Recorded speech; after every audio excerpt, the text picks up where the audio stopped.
Hello everyone. Today we'll study second chapter of class 5th science. The name of the chapter is Bones and Muscles. Every day we perform many activities like playing, writing. Now, in order to perform these activities, bones and muscles are required. Together they provide shape, stability and movement to the human body. In this section, we'll study the structure, the function of bones which form the skeleton system.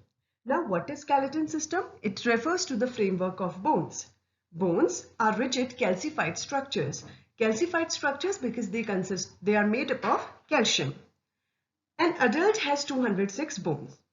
When a baby is born, its body consists of approximately 300 bones. But as he grows up, those bones, some of the bones gets fused up and an adult is left with only 206 bones.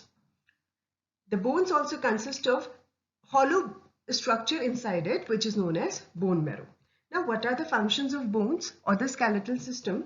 It provides shape and support to the body. It protects the delicate organs like brain, heart, lungs, etc. And the red blood cells are produced in the bone marrow. The skeleton system includes the skull, the spine, and the ribs. We'll start with the skull. Bones of the head make the skull. Now, the skull has the function to protect a delicate organ which is known as brain, which is also located inside our head. Now, the skull is made up of 22 bones which are joined together. Out of these bones, 8 bones are present in the upper part and the face is made up of 14 bones. In the skull, the upper jaw is fixed, whereas the lower jaw is movable, due to which we are able to speak and eat. And one important point here is that our nose and ears, whenever we touch them, it feels soft. So we have discussed the characteristic of bone, that it is a hard structure, but the same is not felt in the case of ears and nose because they are made up of cartilage instead of bones. And what is cartilage? Cartilage is made up of strong tissue, but it is flexible as well. Here's an important note for you. It is our brain grows till the age of 18 years. Next in this order is the spine. What is spine? Spine is a long flexible column of bones which extends from the neck and it ends in the back. That is why it is also known as backbone. Another name of the spine is vertebral column. Why the name vertebral column is given? Because each bone of the vertebral column or the backbone is known as vertebra. Total 33 small bones are there in the backbone, but as we grow up, these bones are only 26 bones are left, or 26 vertebrae are left. Each vertebra has a cushion of cartilage and its function is to prevent the bone from rubbing. Also, each vertebra has a hole in it so that through which the spinal cord can pass. So in this way, it protects the spinal cord. As in the previous case, the skull protects the brain.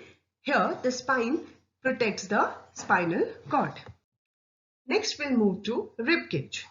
What are ribs? These are thin, flat, bow-shaped bones that are enclosed. Enclosed means they formed a closed structure. They form a cage around the heart and lungs to protect them.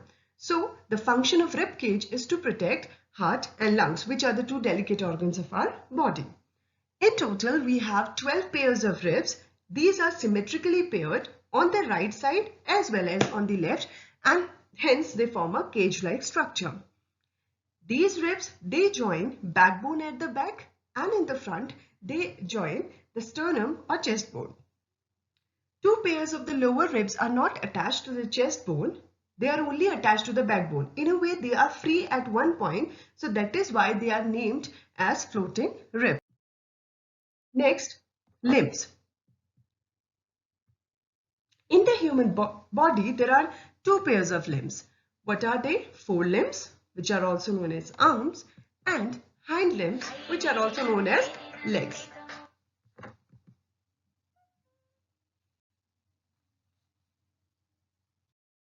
We'll start with forelimbs. forelimb is divided into three parts: the upper arm, the forearm, and the hand. Now, the upper arm, it extends from the shoulder to the elbow. And in this diagram, you can see it has got a long bone which is known as humerus. Now, what is the role of humerus?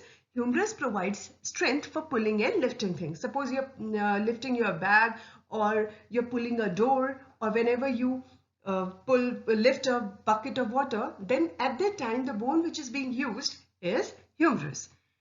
The wrist and the hand, they have 27 bones in total.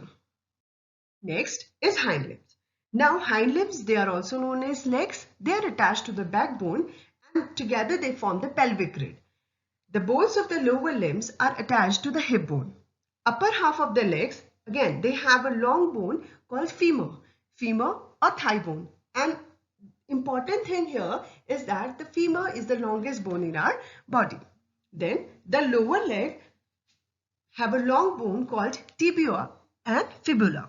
At the end, we have ankle and foot, which are made up of 26 small bones. Now, some assignment for you. Take the correct answer. The first question is, the total number of bones an adult has is number A, 300, number B, 206, or C, 620. Second question is, the bones of the spine are called vertebra, bone marrow, or cartilage. That's all for today. Thank you so much.